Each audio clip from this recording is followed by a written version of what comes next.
The wind blew through the trees like a sigh from the gods. Deep in the heart of Obara village, where ancient myth still whispered through rustling leaves, lived Elara, a solitary herbalist known for her rare healing hands. She was returning from the Whispering Forest, a forbidden place rumored to be cursed, though her herbs only grew there. The next morning, Elara found her garden in full bloom. 2-4. Every herb, every root, every stubborn plant had burst into vibrant color, even the ones that were dead 2 days ago. Impossible, she whispered, brushing her fingers against a tomato vine that had grown overnight. But stranger still were the footprints. Large. Muddy. Not human.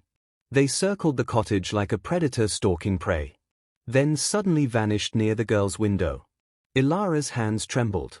She returned inside to find the girl staring at a bowl of water, dipping her fingers in like she was discovering the sensation for the first time. "What are you?" Elara whispered, not realizing she'd said it aloud. The girl blinked slowly and tilted her head, as if trying to understand the question. That night, while Elara brewed another herbal mix, a knock echoed at the door. It was Elder Dapo, the village priest. "I've heard rumors," he said, stepping in. "They say you brought something back from the forest."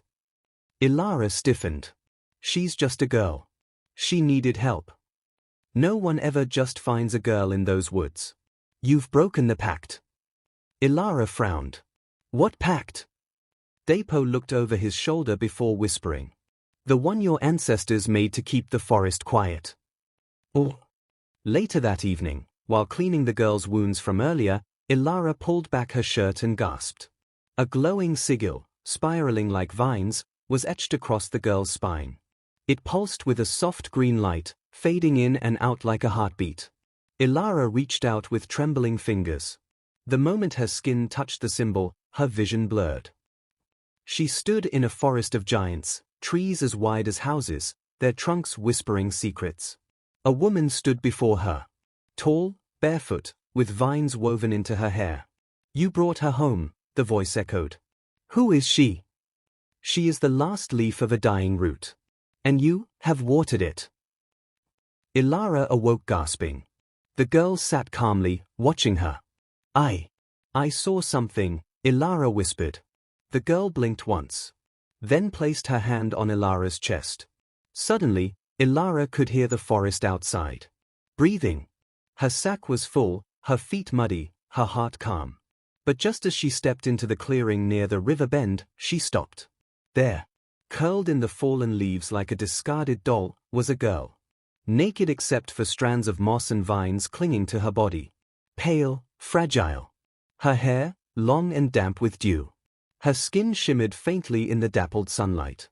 Elara stared, frozen. Was she dead? But then, the girl's chest rose, slowly, rhythmically. She was breathing. "Hello." Elara knelt. "Are you hurt?" No answer. Elara touched her gently. Her skin was cold, cold like water that hadn't seen the sun in years. And then, the girl opened her eyes. Bright green. Unnaturally so. But vacant. She whispered something that Elara couldn't understand. Not Yoruba. Not English. Not anything she'd ever heard.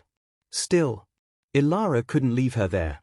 She lifted the girl in her arms and carried her back home, unaware that the moment she crossed her threshold, something woke up in the forest behind her. Oh. Elara laid the girl on her only spare bed, in the tiny cottage that smelled of crushed mint and drying ginger roots. She boiled water. Mixed herbs. Changed the girl into clean clothes. Still, the girl didn't speak. She only stared. At the ceiling. At the fire. At the windows. "You're safe," Elara murmured as she placed a bowl of pepper soup by her bedside. "Eat when you can. Sleep if you must."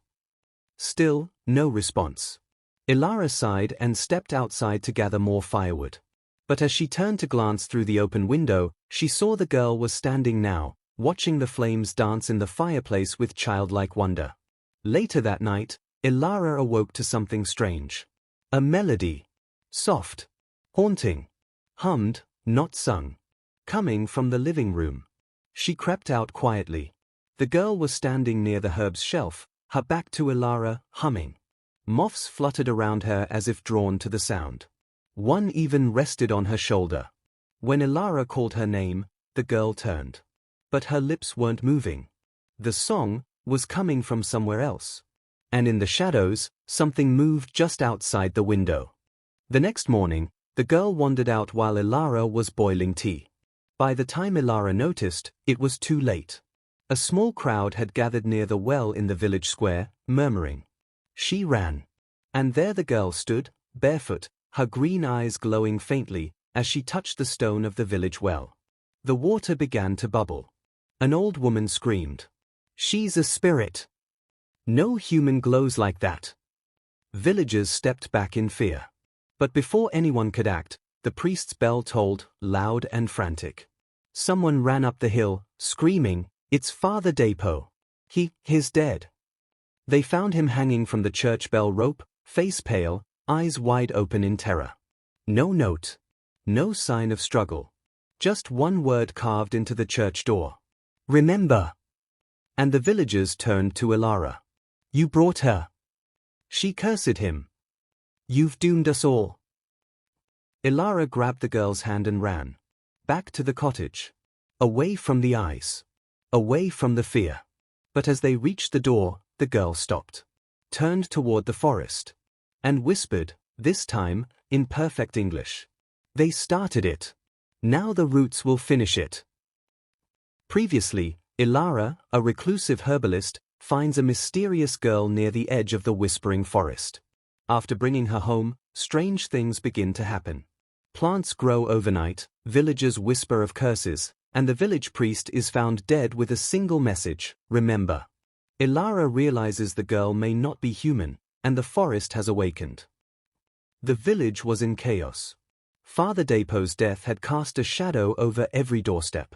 Children were being kept inside. The church bell no longer rang. No one dared look toward the forest. And yet, just past noon, a mother screamed. Her son, Lolu, a boy of only 8, had gone missing. Last seen near the edge of the fields, heading toward the woods. Elara's heart sank. "I have to go," she told the girl. "I know it's dangerous, but—" The girl, sitting by the fire, turned to her with eerie calm. "He's not lost. He's been chosen." Elara froze. "Chosen by who?" The girl blinked. "The forest." Without waiting, she stood, barefoot as always, and walked to the door. Elara grabbed her cloak and followed. The whispering forest was louder than usual. Leaves rustled despite the still air. Branches creaked like bones settling. And somewhere in the distance, soft laughter echoed, childlike and hollow. "You're sure he's alive?" Elara asked, stepping carefully over a knotted root. "Alive," the girl said. "But waiting." The journey grew darker, colder. Moss clung to her boots. Shadows shifted. After an hour, they came upon a hollow tree, twisted and enormous, its roots wrapped in black vines. The girl walked straight to it and placed her palm against the bark. A low groan emerged from inside. Then it split open. Inside, curled among the roots, was Lolu. Eyes closed. Breathing softly. "Elara!" she gasped, rushing forward. She pulled him into her arms. He stirred. "They told me stories," he mumbled. "The trees. They said to wait for the forest girl." Elara turned to her. "Why did they take him?" "Because he still listens," the girl said. "Like you." Back in the village, Lolu was returned unharmed. But whispers began again, not about the girl, but about Elara that night. Elara dug into her grandmother's old trunk, dusty with cobwebs, full of forgotten scrolls and herbal notes.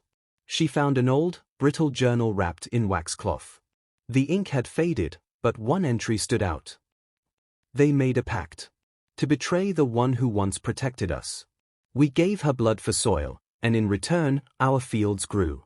But when we broke our word, she vanished. And the forest closed its heart." Beside it was a sketch, a woman with green eyes, moss in her hair, and a spiraling mark on her back. The resemblance to the girl was unmistakable.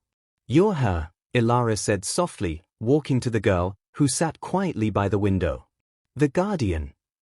The girl tilted her head. "I was. And now?" Now I remember pieces. But not the whole tree. Why did you come back? Because the rot began again. And rot spreads. Elara felt her spine go cold. You're here to punish us. I'm here to choose. Oh. The next morning, black sap oozed from the trees near the village. The well water turned brown. Birds flew in strange, chaotic spirals. The village elders called a meeting. Elara was not invited, but she went anyway. As she entered the town hall, the room fell silent. You brought this on us, one man hissed. This girl is a witch, another shouted. Or worse. This is exactly why we don't go near the whispering forest, a woman cried. Elara raised her hands. She saved Lolu. She hasn't hurt anyone. Yet, someone spat. An elder stood slowly, Madame Akani, respected and feared. Do you know what you've done? She asked Elara. Do you remember the stories? I read my grandmother's journals. Then you know, Akani snapped. That spirit was betrayed. Her grove burned. She is not our friend. Elara looked around. What if she's not here for revenge, but for healing? Healing? Akani scoffed. A healer doesn't cause death. A sharp knock interrupted them. A boy, wide-eyed and shaking, burst in. The animals, he gasped. They're acting wrong. The town square was chaos. Goats were butting their heads into walls. Dogs barked without stopping. Chickens formed a perfect circle and stood still, not eating, not clucking. Just watching. And then came the crows. Dozens. Hundreds. Perching on rooftops. Staring into windows. And at the center of it all, standing barefoot on the path to Elara's home, was the girl. Her eyes glowed again. But this time, she was crying. And the trees wept with her. At sundown, a horse arrived in the village. On it rode a man with a scar running down his face and a rifle carved with runes strapped to his back. His name was Ikena. He walked straight to the tavern, removed his dusty cloak, and said only one thing. I heard she's back. Elara found him that night, sharpening his blade. You know her, she said. I thought she died a long time ago, he replied. We tried to kill her. Set the forest ablaze. She survived. Why? He looked her in the eyes. Because she's not a spirit. Not a ghost. She's something in between. A root that never died. Elara stepped back. You'll kill her again? No, he said. I'll kill her properly this time. Later that night, Elara heard the forest howl. She ran outside. And found Ikena's rifle propped against a tree. Covered in blood. No body. Just a trail of red, leading into the woods. And one word scrawled in the dirt. Fail. Oh. The next day, they arrived. 5 figures, cloaked in long bark-colored robes, with carved wooden masks covering their faces. They moved silently. Spoke little. But everyone knew who they were. The hollow circle, Madame Akani whispered, fear in her voice. The last of the forest pact keepers. They asked only for Elara. She met them in the town square. The tallest among them stepped forward. You've brought back what should have stayed buried. She came on her own, Elara said. She's not whole yet. If she becomes whole, she won't be her. She'll be the forest's wrath.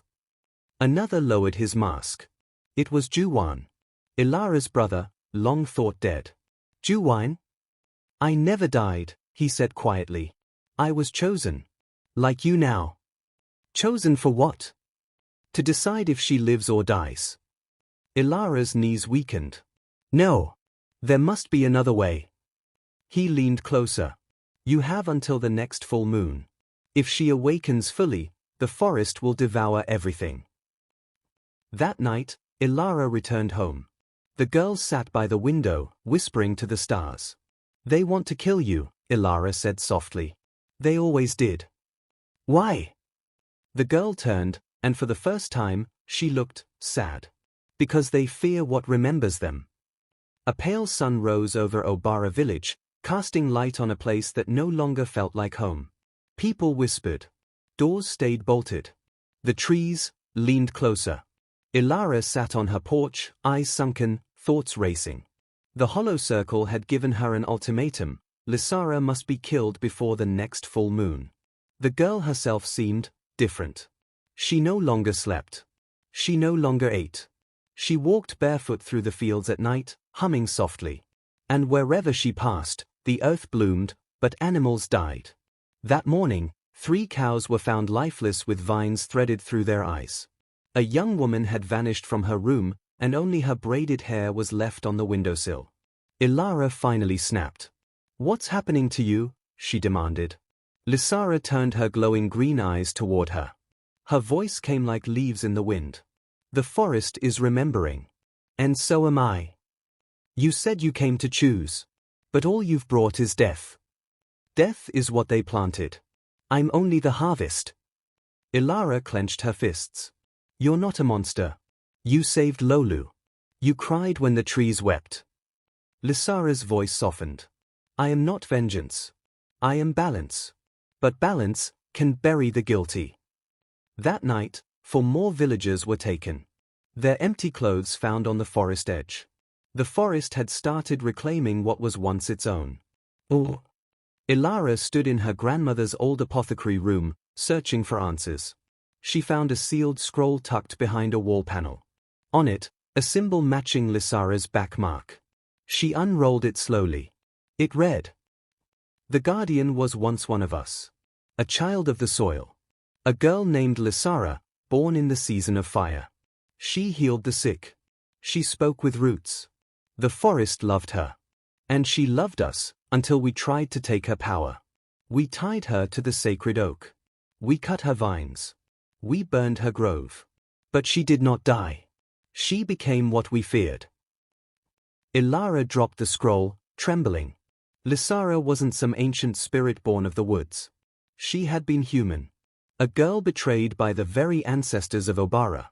Elara found her at the forest edge, staring into the distance. "You were one of us," Elara said. Lysara nodded, eyes distant. "I was 13. I healed a child with a fever no one could cure. They called me blessed. Then, they feared I was too blessed." "Why did they burn your grove?"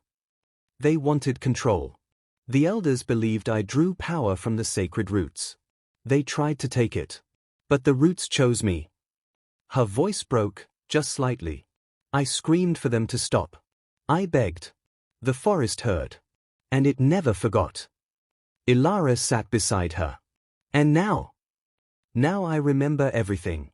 And I must decide what to become." Elara reached for her hand. "Then become what they never let you be. Not vengeance. Hope." News spread fast. Elara's house was vandalized. Stones thrown through her windows. A chicken, dead and plucked, nailed to her door with a sign: "Burn the witch." She hid Lysara in the grove near the river, away from the eyes and fear. Then she sought out Madame Akani, the only elder old enough to remember the truth. Akani met her with narrowed eyes. "You should have left the girl to die. You knew who she was, didn't you?" Akani sighed and pulled out a rusted necklace, a wooden token of the old forest spirit. "She was a child. Too powerful.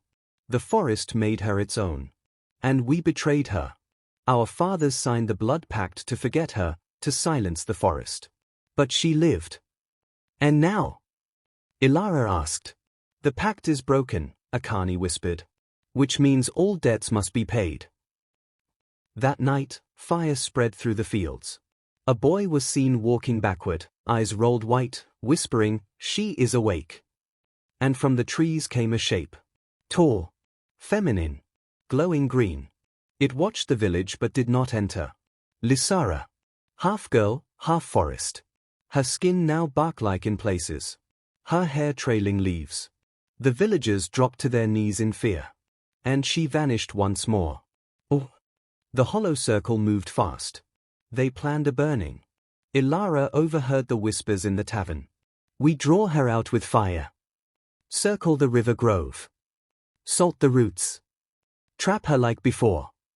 No mistakes this time." Elara ran through the darkness, her heart pounding. Lysara sat near the river, her bare feet in the water, glowing softly. "They are coming," Elara warned. "You have to run." "I won't hide anymore," Elara said. "This land fed on my silence. Tonight, it hears me speak." Elara pleaded, voice cracking. "Please, don't kill them." Elara looked up at the stars. "I don't want to. But the forest does." Suddenly, torches. Flames rising in a circle. The hollow circle emerged from the dark, masked and chanting. Salt in their hands. Rope in the other. Elara stood, tall and unflinching. "Do you remember how I screamed?" she asked them. "How I begged?" They surrounded her. Juwan stepped forward. "You have to end this, Elara. Or we will." A low rumble echoed. The earth shook. From beneath the river, roots burst upward. They grabbed the cultists by their ankles, lifting them high into the air. Juwan struggled, yelling, "Let them go." "I let go once," Elara whispered. "It cost me everything." Flames danced. Vines spread. And then, Elara stepped between them. "Stop," she shouted. "If you kill them, you become what they made you." Elara looked at her. "You think mercy will fix betrayal?" "No. But it might fix you." A long pause. Then, Elara dropped her hand. The vines loosened. The cultists fell to the earth, alive, coughing, terrified. Elara turned and disappeared into the woods. Elara woke the next morning in her destroyed cottage. Ashes from the fires clung to the wind. No one dared come near her now. But inside her grandmother's scrolls, she found something. A ritual. Faded and incomplete. Meant not to bind the guardian, but to restore her completely. Not to a weapon, but to peace. The guardian must drink from the three waters, river, rain, and root. Then shall the heart tree bloom again, and the balance be restored. Elara climbed the old path to the heart tree, a colossal oak in the oldest part of the forest. It was dying. Its bark gray. Its roots cracked. Elara was there, kneeling beneath it, eyes closed. Elara approached slowly. "I know how to help," she said. "There's no saving me," Elara replied. "Not while this tree dies. It is my heart." Elara knelt beside her. "We find the three waters. We give you back to the forest. Not as a curse, but as its voice. And you think they'll let me live? I'll make them." The forest went silent. Then, wind stirred the leaves. And the tree, just barely, bloomed a single white flower. Elara touched it. Her hands trembled. "It remembers hope." Rain pounded the leaves. Elara moved quickly beneath her cloak, a jug of water in each hand, river water, collected at dawn, and rain water, gathered in silence. Only one element remained, root water. It could only be drawn from the base of the heart tree, a dangerous place now crawling with forest spirits, half-formed things that moved like smoke through the mist. Elara met her there, kneeling under the dying oak. Her eyes no longer glowed but pulsed faintly with sorrow. "You found the waters," she said softly. "We're almost ready," Elara replied. "But the hollow circle won't wait." "Let them come," Elara said. "They cannot stop what's already begun." "You're changing." "I am change." The forest trembled. Suddenly, Juwan emerged from the brush, weapon drawn. His robe was torn, his face desperate. "Elara," he shouted. "They're not coming for her anymore. They're coming for you." "What?" "The elders believe you're the root now. That you bonded with her. If they kill you, they think it severs the forest's power." "They are wrong," Elara hissed. "Killing Elara would unchain me entirely." "And they don't care," Juwan said. "They're ready to burn the whole forest down if it means burying you again." A pause. Elara looked between them. "Then we finish the ritual. Tonight." Lightning cracked overhead. And the forest listened. The ritual required all three waters to be poured onto the roots of the heart tree at twilight. But as Elara approached with the final jug, a shadow stepped between her and the tree. It was Madame Akani, but not as Elara remembered her. Her eyes were pitch black. Vines coiled around her legs. You think you can undo centuries of pain with water? Akani rasped. You think you can make peace with a creature born of betrayal? She was you. Elara cried. She was a girl from this village. She was power we couldn't control. And now she's something worse. Akani raised a dagger carved from bone. Lisara stepped forward. If you harm her. I know, Akani smiled. You'll wake up fully. Elara stepped between them. Then do it, she said. If it's my life that seals this, take it. Akani's hand trembled. She lunged. A flash. But the dagger stopped, rooted midair. Lisara had moved faster than sight, her hand wrapped around the blade. It shattered into dust. I choose, she said coldly. Not you. Akani collapsed as vines dragged her into the woods, weeping. Silence returned. And Elara poured the final water onto the heart tree's roots. The tree groaned. A soft hum vibrated the air. The first flower bloomed. The full moon rose like a silver coin in the sky. The heart tree pulsed with a green glow. Elara and Lisara stood together beneath its canopy, the villagers watching from the edge of the forest, fearful, transfixed. What happens now? Elara whispered.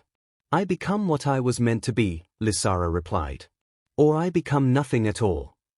The earth split open at the tree's base.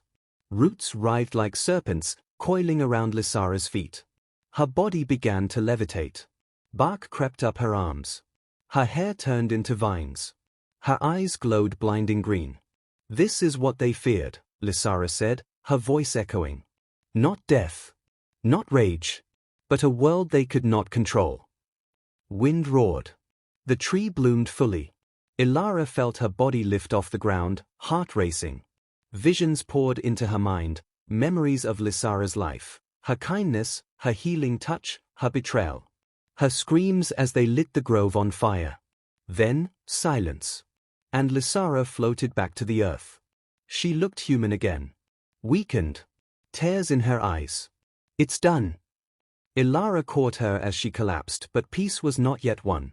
The hollow circle, in defiance, made one final move.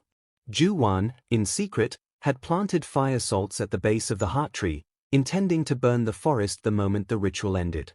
It has to end, he told Elara. All of it. Or this curse will just wait another generation. It's not a curse, Elara whispered. It's consequence. But Juwan struck the match. The flame sparked. Lisara opened her eyes and screamed. The scream turned to a wave of force. The fire fizzled midair. Roots shot up from the earth, wrapping Juwan in place. He dropped the match. No more, Lisara said. This ends with a choice. She turned to Elara. You must choose. I can return the forest to silence. But it will cost every memory tied to it. Including yours. Elara blinked. I'll forget you. You'll forget all of this. All of me. And life free. And if I don't?